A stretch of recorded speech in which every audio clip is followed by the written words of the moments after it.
اس کے علاوہ کافی vendor business ہوتا ہے، فوڈ اسٹریٹس اور ATM مشینز بھی لگتے ہیں۔ کیٹرنگ اور ڈیکوریشن سروس بزنس بھی ان دنوں کراچی میں بہت مصروف ہوتا ہے۔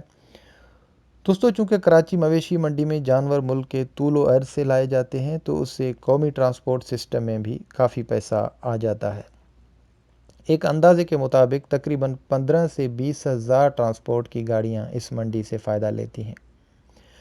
دوستو، کراچی مویشی منڈی میں 80% خرید و فروخت عید کے پہلے دن تک ہوتا ہے، باقی 15% عید کے دوسرے دن اور 5% تیسرے دن۔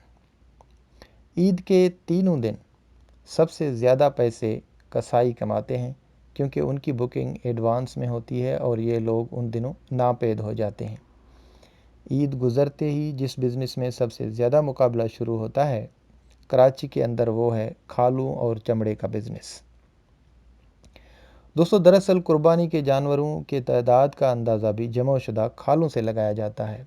پورے ملک میں 6.5 کھرب کی کھالیں جمع ہوتی ہیں، جن میں تقریباً 38 کروڑ کی کھالیں صرف کراچی میں جمع ہوتی ہیں۔